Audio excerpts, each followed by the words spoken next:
Assalamualaikum warahmatullahi wabarakatuh.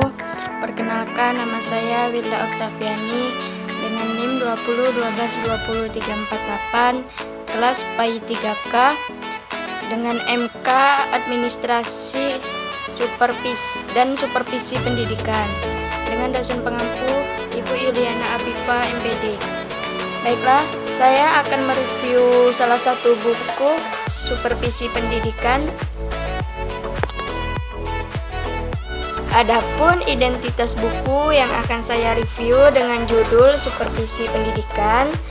Kemudian penulisnya Dr. Andes Subari, penerbitnya Bumi Aksara Jakarta, cetakan pertama Juli 1994, desain sampulnya Haidar, dicetak oleh PT Ikrar Mandiri Abadi, ISBN-nya 97952605661.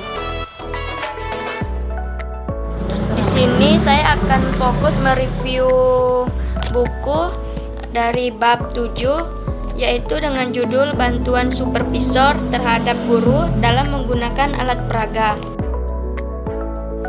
Pengertian alat peraga. Menurut Edgar Dale, audiovisual aids adalah media peraga sebagai alat bantu. Karena itu alat peraga dapat diberi pengertian sebagai alat bantu pelajaran. Yang D, hubungan alat peraga dengan alat pengajaran. Antara alat peraga dengan alat pengajaran merupakan dua hal yang sangat erat berhubungannya. Hal itu dapat terlihat adanya hubungan timbal balik antara alat peraga dengan alat pengajaran. Maksudnya, ada kalanya sekali waktu alat pengajaran dapat berfungsi sebagai alat peraga.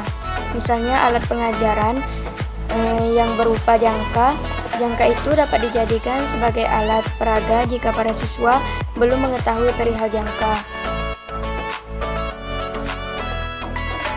Yang ke-C, macam-macam alat peraga. Dilihat dari sifatnya, alat-alat peraga itu dapat dibedakan menjadi 3 jenis, yaitu alat-alat peraga yang asli, maksudnya benda-benda yang digunakan untuk alat peraga itu benda yang sebenarnya, misal kubus, binatang, sayuran, penyulingan, dan sebagainya.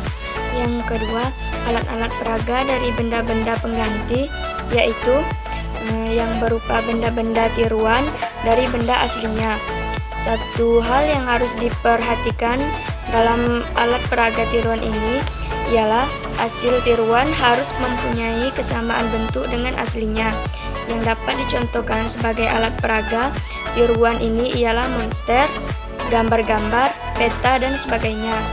Yang ketiga, alat-alat peraga yang terbuat dari benda-benda abstrak, yaitu abstrak yang dimaksudkan di sini adalah benda-benda yang digunakan sebagai peraga itu aslinya memang tidak dapat diamati.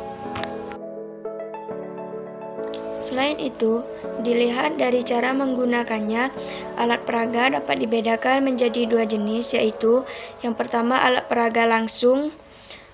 Alat peraga langsung yaitu alat peraga yang terdiri dari benda aslinya, pengalaman sendiri, dan alat peraga yang melalui benda yang sebenarnya yang dapat dikenal dengan macam aspeknya.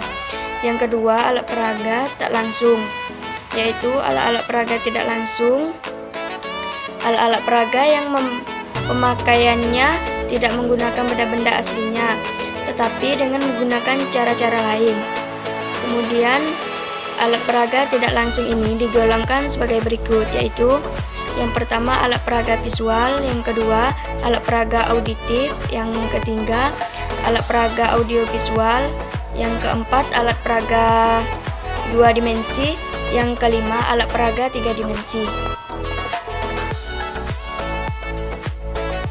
Selanjutnya yang D, cara mengusahakan alat peraga.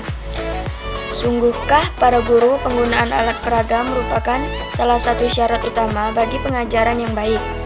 Guru yang tidak menggunakan alat peraga dalam proses belajar mengajar tidak mungkin dapat memberikan pelajaran dengan baik, lebih-lebih di sekolah dasar. Menggunakan alat peraga dapat ditempuh dengan 1. Membuat sendiri, bersama anak-anak. Yang kedua, kerjasama dengan sekolah lain. Yang ketiga, jika terpaksa tidak dapat membuat sendiri, ditempuh dengan jalan membeli. Yang kapan alat peraga digunakan? Yaitu tidak ada waktu dan pertimbangan yang tepat dan sangat khusus untuk menggunakan alat peraga bagi pengajaran yang baik. Namun, demikian pemakaian alat peraga itu untuk membantu hal-hal sebagai berikut. Yang pertama, memperkenalkan suatu masalah atau unit atau suatu pokok baru kepada anak-anak. Yang kedua, mengembangkan atau memperjelas suatu masalah atau pokok persoalan. Yang ketiga, menafsirkan suatu masalah atau pokok persoalan yang dikemukakan atau yang diterangkan. Dan yang keempat, menyikat atau menyederhanakan suatu pokok persoalan atau masalah yang diterangkan. Dan yang kelima, mengadakan hubungan atau korelasi antara dua atau lebih keadaan atau keterangan. Yang keenam, mengidentifikasi suatu situasi. Yang ketujuh, memindahkan suatu pikiran ke dalam situasi yang nyata. Dan yang terakhir, meningkatkan minat dan mendorong siswa untuk memperhatikan sesuatu. Yang ke-F, beberapa pertimbangan untuk menggunakan alat peraga. Yang pertama, tujuan pengajaran. Secara umum, tujuan pendidikan adalah membentuk manusia Pancasila berdasarkan ketentuan-ketentuan seperti yang dikehendaki oleh pembukaan UUD 1945 dan GBHN. Dan yang kedua, tugas dan peranan guru. Jika dititik dari sejarah perkembangan profesi guru, maka tugas mengajar adalah pelimpahan tugas orang tua yang tidak mampu lagi memberikan suatu nilai pengetahuan, keterampilan, dan sikap mental yang dihadapkan.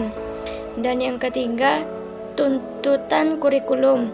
Penggunaan alat peraga juga harus didasarkan pada analisa kurikulum.